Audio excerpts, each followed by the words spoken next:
പാലക്കാട് രമേശ് പിഷാരടി വിജയിച്ചു വരുമോ എന്നുള്ളതാണ് ഒരു വിഷയം.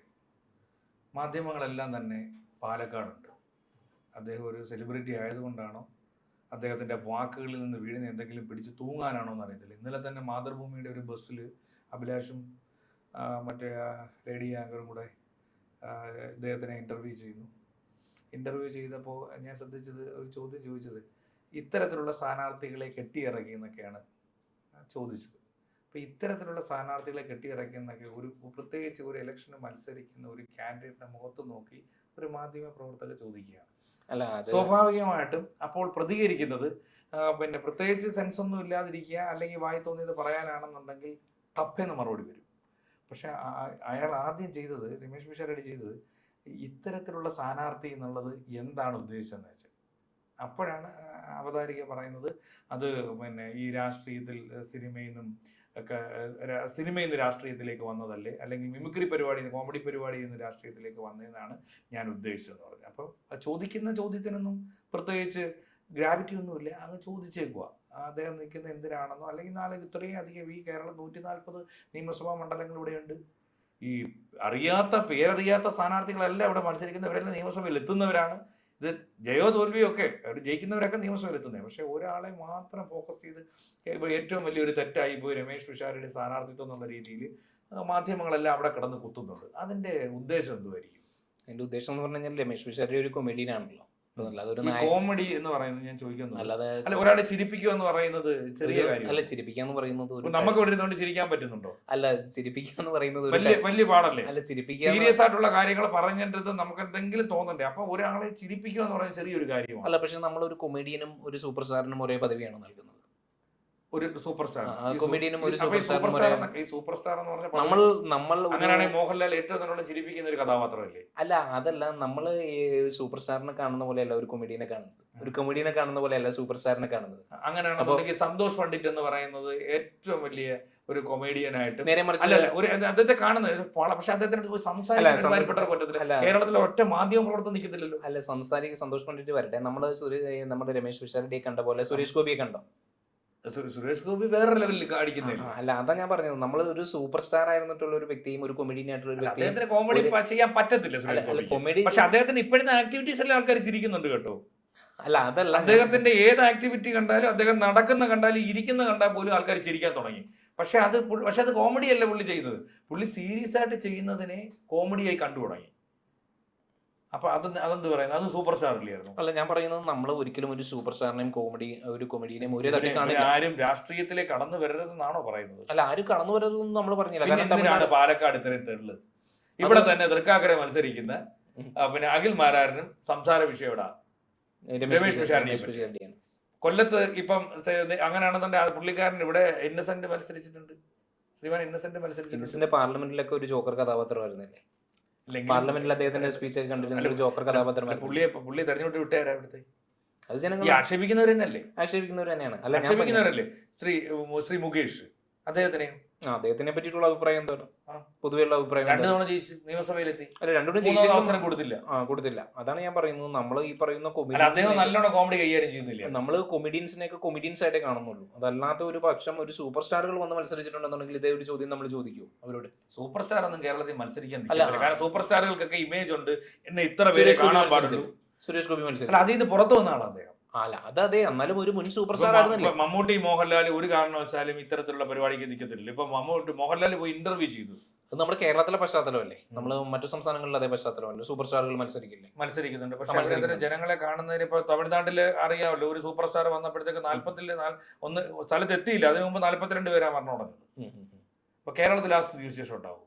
കേരളത്തിൽ മമ്മൂട്ടി അവിടെ വന്നത് ഇപ്പൊ മമ്മൂട്ടി അവിടെ നിൽക്കുമ്പോൾ നമ്മളാരെങ്കിലും പോകും?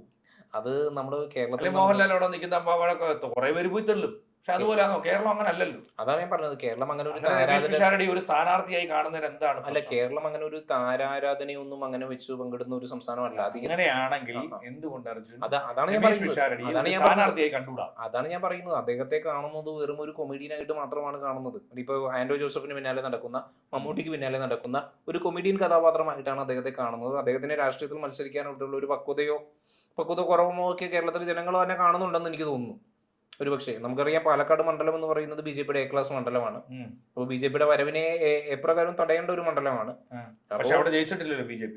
അവിടെ ജയിച്ചിട്ടില്ല, പക്ഷെ ജയിക്കുന്നതിന്റെ വക്കിൽ വരെ എത്തിയല്ലോ. ഷാഫി പറമ്പിൽ വോട്ടിംഗ് ശതമാനം എങ്ങനെയായിരുന്നു അവിടുത്തെ? അല്ല, ഷാഫി പറമ്പിൽ മത്സരിച്ചപ്പോൾ എന്തായിരുന്നു സ്ഥിതി?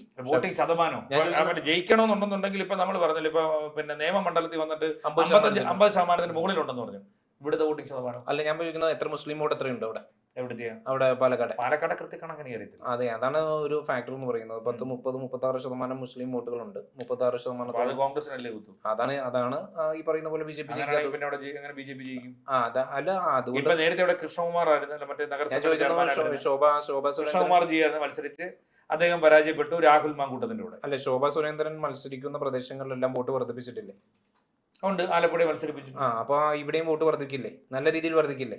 ഇവിടെ വർദ്ധിക്കാൻ പ്രയാസമായിരിക്കും. അല്ല, ഏത് മണ്ഡലങ്ങളിൽ ശോഭാ സുരേന്ദ്രൻ മത്സരിച്ച മണ്ഡലങ്ങളിൽ വർദ്ധിക്കാതിരുന്നതായിട്ടുള്ള ഏതെങ്കിലും മണ്ഡലം ഉണ്ടോ? അങ്ങനെ വർദ്ധിക്കുകയാണെന്നുണ്ടെങ്കിൽ അവർക്ക് കൂടെ വിജയം കിട്ടുമല്ലോ.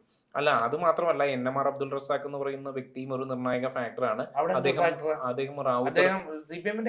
അദ്ദേഹം റാവുത്തർ ഫാമിലിയിൽ നിന്നുള്ള വ്യക്തിയല്ലേ? റാവുത്തർ മുസ്ലിം അല്ലേ? അതെ. അപ്പൊ അവർക്ക് എത്ര പോപ്പുലേഷൻ ഉണ്ട് അവിടെ?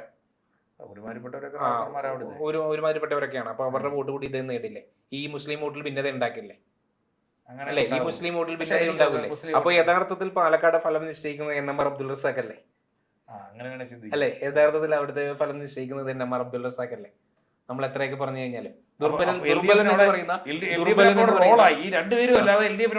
അതാണ് ഞാൻ പറയുന്നത്. ദുർബലൻ എന്ന് നമ്മൾ വിരുദ്ധീകരിയ CPM ആണ്. CPM-ലെ സ്വതന്ത്രനായിട്ടുള്ള അബ്ദുൾ റസാഖ് ആണ് ബി.ജെ.പി പോലുള്ള A ക്ലാസ് മണ്ഡലത്തിലെ വിധി നിർണ്ണയിക്കുന്നത് എന്ന് പറയുന്നത് നിസ്സാര കാര്യമാണ്. അങ്ങനെ ഉറപ്പിക്കാൻ പറ്റുമോ? അങ്ങനെ ഉറപ്പിക്കാൻ പറ്റും. കാരണം ഉറപ്പാണ്, മുസ്ലിം വോട്ടുകൾ വിള്ളൽ വന്നിരിക്കും. അത് ഉറപ്പാണ്. അങ്ങനെയാണെന്നുണ്ടെങ്കിൽ അവിടെ പിഷാരടിക്കോ അതോ പിന്നെ ശോഭാ സുരേന്ദ്രനോ? അതാണ് ഒരു ഫാക്ടർ എന്നുള്ളത്. ശോഭാ സുരേന്ദ്രൻ ഒരു ഫയർ ബ്രാൻഡാണ്. വോട്ടുകൾ എന്തൊക്കെ വന്നു കഴിഞ്ഞാലും വർദ്ധിപ്പിക്കും. അതോടൊപ്പം തന്നെ മുമ്പ് രാഹുൽ മാങ്കൂട്ടത്തിന് ലഭിച്ചിട്ടുള്ള മുസ്ലിം വോട്ടുകളിൽ വിള്ളൽ വന്നിരിക്കും. അതുകൊണ്ട് തന്നെ ഒരുപക്ഷെ പിഷാരടി വിജയിച്ചിട്ടുണ്ടെങ്കിലും അപവാദത്തിൽപ്പെട്ട രാഹുൽ മാങ്കൂട്ടത്തിന്റെ അഫക്ട് രമേശ് പിഷാരടിക്ക് കേൾക്കത്തില്ലല്ലോ. അത് ആ ഒരു ഫാക്ടർ ഏൽക്കുമോ എന്നുള്ളത് കാര്യം സംശയമാണ്. കാരണം രാഹുലിനെ ഇന്ന് സ്നേഹിക്കുന്ന ഒരു വലിയ ജനസമൂഹമാണ് നമ്മൾ കാണുന്നത്. എന്തൊക്കെയാണെന്നുണ്ടെങ്കിലും അദ്ദേഹം ഒരു അദ്ദേഹത്തിന്റെ വീരനാണെങ്കിലും അദ്ദേഹത്തിനെ സ്നേഹിക്കുന്ന ഒരു വലിയൊരു സമൂഹമാണ്.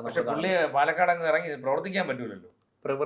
അദ്ദേഹം പ്രവർത്തിക്കാൻ വന്നിട്ടില്ല എന്ന് എനിക്ക് തോന്നുന്നു. തെരഞ്ഞെടുപ്പ് പ്രചരണത്തിൽ വന്നിട്ടില്ല. അദ്ദേഹത്തിന്റെ ഒരു ശിഷ്യൻ ഇപ്പോ ശിഷ്യനെതിരെ പരാതി വന്നതായിട്ട് നമ്മൾ കണ്ടില്ലേ പാലക്കാട് മുനിസിപ്പാലിറ്റിയിൽ. കോൺഗ്രസ് പുറത്താക്കി. അദ്ദേഹത്തിന്റെ അല്ല അദ്ദേഹം പെട്ടുപിടിക്കാൻ പോയ കൂട്ടത്തിൽ കാണുമായിരിക്കണം. അപ്പൊ നമ്മൾ പറഞ്ഞു വരുന്നത് യഥാർത്ഥത്തിൽ പാലക്കാട് വിജയം നിർണ്ണയിക്കുന്നത് NMR അബ്ദുൾ റസാഖ് ആണ്. മുസ്ലിം വോട്ടുകളാണ്. അപ്പൊ മുസ്ലിം വോട്ടുകളുടെ അതെങ്ങോട്ട് പോകുമെന്നനുസരിച്ച് അബ്ദുൾ റസാഖിന് വീണ് കഴിഞ്ഞാൽ അവിടെ പിഷാരടി പരാജയപ്പെടാൻ ചാൻസ് ഉണ്ട്. അബ്ദുൾ റസാഖിന് വീണ് കഴിഞ്ഞാൽ വീണില്ല. അത് മാത്രമല്ല, ഒരു കാര്യം ഉറപ്പാണ്, ആര് വിജയിച്ചു കഴിഞ്ഞാലും വലിയ ഭൂരിപക്ഷം ഉണ്ടാവില്ല എന്നുള്ള കാര്യം. നേരിയ ഭൂരിപക്ഷമേ ഉണ്ടാവൂ. 3300 മാത്രമായിരുന്നല്ലോ. അതും ഷാഫി പറമ്പിലെ പോലുള്ള കേരളത്തിന്റെ ഭാവി മുഖ്യമന്ത്രി വരെ ആകാൻ കഴിവുള്ള വ്യക്തി മത്സരിച്ചപ്പോഴും അവിടെ ഭൂരിപക്ഷം ഉണ്ടായിരുന്നത് 3300 മാത്രമാണ്. അതെങ്ങനെയാണ് ഷാഫിക്ക് ലഭിച്ചത്?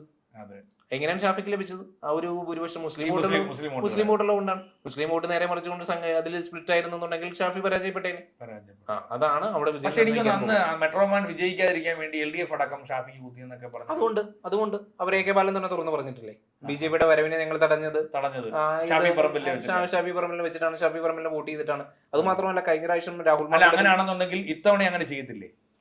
ഇത്തവണ എങ്ങനെ ചെയ്യുമെന്ന് ചോദിച്ചു കഴിഞ്ഞാൽ ശോഭാ സുരേന്ദ്രന്റെ വരവ്, പ്രത്യേകിച്ച് ശോഭാ സുരേന്ദ്രനെ പോലെ നല്ല വാഗ്മിയായിട്ടുള്ള ഒരു നിയമസഭയിൽ എത്തിക്കഴിഞ്ഞാൽ അത് ഏത് പാർട്ടിക്കാണെങ്കിലും തലവേദനയായിരിക്കും. ഇത്തവണ അതിനെ മറികടക്കാനുള്ള കരുത്ത് നമുക്ക് ശോഭാ സുരേന്ദ്രൻ ഉണ്ടോ എന്നുള്ളത് നമുക്ക് കണ്ടറിയേണ്ടതുണ്ട്. എന്നിരുന്നാലും കഴിഞ്ഞ പ്രാവശ്യം രാഹുൽ മാങ്കൂട്ടത്തിൽ വിജയിച്ചപ്പോൾ ആദ്യം ജാഥ നടത്തിയത് ആരായിരുന്നു? BJP ആയിരുന്നു. അല്ല, SDP ആയിരുന്നില്ലേ?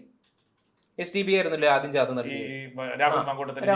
രാഹുൽ മാങ്കൂട്ടത്തിൽ വിജയിച്ചപ്പോൾ. അപ്പൊ ഇപ്രാവശ്യം പക്ഷെ ആ മുസ്ലിം വോട്ടുകളിൽ കൺസോളിഡേഷൻ രൂപപ്പെടാതെ സ്പ്ലിറ്റ് വരും എന്നുള്ള കാര്യത്തിൽ തീർച്ചയാണ്. കാരണം മത്സരിക്കുന്നത് NMR അബ്ദുൾ റസാഖ് ആണ്. അദ്ദേഹം ആ വോട്ട് അങ്ങോട്ടേക്ക് പോകാനും ചാൻസ് ഉണ്ട്. അപ്പോൾ ഒന്നല്ലെങ്കിൽ പിഷാരടി വിജയിച്ചിട്ടുണ്ടോന്നുണ്ടെങ്കിൽ നേരിയ വോട്ടിൽ മാത്രമേ വിജയിക്കുകയുള്ളൂ. അല്ലാന്നുണ്ടെങ്കിൽ ഇത് പരാജയപ്പെടാനും ചാൻസ് ഉണ്ട്. അതുകൊണ്ട് തന്നെ നമുക്ക് വളരെ ശക്തമായിട്ടുള്ള ത്രികോണ മത്സരം നടക്കുന്ന ഈ പറഞ്ഞ ഇടതുപക്ഷത്തിന് വലിയ റോഡില്ലെങ്കിലും വിധി നിർണ്ണയിക്കുന്നതാണ് ഇടതുപക്ഷമാണ് എന്നുള്ള കാര്യത്തിൽ യാതൊരു തർക്കവുമില്ല. അത് ഉൾക്കൊണ്ടുകൊണ്ട് നമുക്ക് കൺക്ലൂഡ് ചെയ്യാൻ കഴിയും. അപ്പൊ രമേശ് പിഷാരടി കുറച്ചുകൂടെ കരുതലോടെ നീങ്ങട്ടെ. പക്ഷെ അദ്ദേഹം ഈ പറയുന്ന ഒരു ജോക്കർ കഥാപാത്രമായി നീങ്ങാതെ കുറച്ചുകൂടി കരുതലോടുകൂടി ഒരു രാഷ്ട്രീയ വർത്തമാനത്തിലൊന്നും അതില്ല കേട്ടാ. വർത്തമാനത്തിൽ ഒരു എല്ലാരും മൈക്കോട്ടെ നടക്കുന്നതേ ഉള്ളൂ, ഒന്നും വീടുന്നില്ല വായന. അതെ, പക്വതയോടുകൂടിയാണ് പക്വതയോടുകൂടിയാണ് പറയുന്നത്. എന്നിരുന്നാലും നമുക്ക് ഫലം കണ്ടറിയാം.